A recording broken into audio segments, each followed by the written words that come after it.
Pour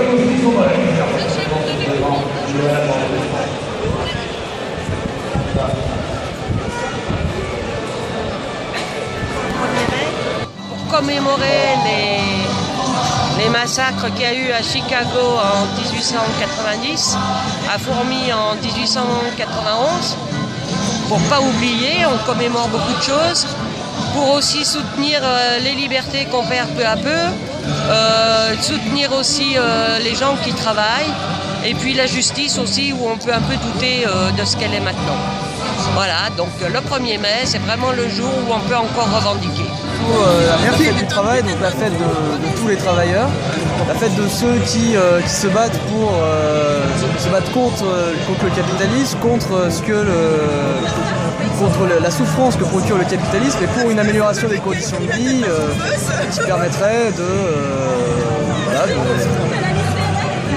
d'arriver à un changement politique et économique qui nous permette de vivre mieux et de vivre dans un monde meilleur.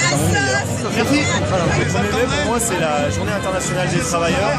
C'est la journée où tous les travailleurs du monde entier peuvent revendiquer le progrès social, la paix et vraiment tous les acquis sociaux. Il faut les défendre et en revendiquer de nouveaux. Et c'est la journée pour exprimer tout ça, exprimer la paix dans le monde. Parce qu'aujourd'hui, il faut qu'on soit nombreux pour défendre ça. Merci. De très bonnes nuits, de marches avec beaucoup de monde, beaucoup de contacts, qu'il y avait de la solidarité et que les gens avaient beaucoup d'espoir. Merci. C'est un moment quand même de revendication à la fois dans le monde entier de droits des travailleurs. C'est aussi affirmer que finalement le travail, le fruit du travail, il doit nous revenir aussi à nous ceux qui créons ces richesses. Et voilà, c'est bien aussi de temps en temps, une fois par an, de se rappeler ce moment-là, de se rappeler d'où il vient, c'est-à-dire ces grèves réprimées, ces manifestations réprimées, de se rappeler le droit de manifester et le droit et ces besoins de revendication ouvrières, je dirais, mais des travailleurs en général, pour des meilleures conditions de vie, pour les salaires, pour le service public également maintenant, qui est vraiment menacé, je n'ai pas de conclusion, mais je ne sais pas conclure. Donc je t'avoue que c'est très bien, ça me convient. Merci. L'occasion d'exprimer ce qu'on sent au travail et tout, c'est la journée des syndicats, c'est la journée des revendications. Et ça permet de remettre des sujets sur la table qu'on a tendance à oublier. Parfait, merci. C'est une journée de lutte de tous les travailleurs dans tout le monde. Tu vois, et je pense que tu vois, il faut qu'on persiste, tu vois, à montrer ça et à exprimer toutes les revendications que les travailleurs peuvent avoir. Voilà. Je te résume en 2-3 secondes, tu vois, mais c'est très bien. Merci beaucoup. La manifestation traditionnelle de l'ensemble des syndicats pour le droit des travailleurs. D'accord. C'est régulier les manifs pour toi? Comment ça se passe? Tous les 1er mai, c'est de toute façon systématique, puisque c'est quasiment le Noël des communistes, j'ai envie de dire. C'est la fête la plus importante de l'année. C'est le jour où il faut absolument être dans la rue.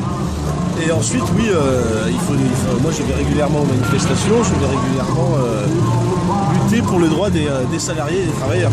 Merci. Nous montrer ce peuple comme des voyous.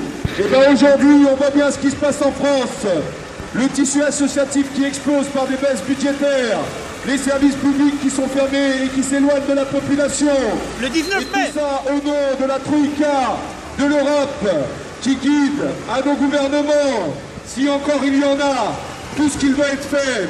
Nous rappelons effectivement aussi que Collomb, M. Collomb, comme seul maire sénateur, décide effectivement de recevoir les organisations syndicales et les salariés de la ville, sur la ville de Lyon, lors des métropoles et de leurs réunions, que par des quarts de CRS. Eh bien, le 19 mai, à Lyon et à Paris, deux grosses manifestations, des rassemblements, des gens de Marseille, Toulouse, vont venir pour dire qu'il ne faut pas, effectivement, répondre par les matraques aux salariés en France. Il faut répondre par des vraies négociations, un vrai dialogue social. Et la CGT ne reculera pas devant ça. Halte à la discrimination syndicale, halte à la punition syndicale. Et on a marre de ces gens-là.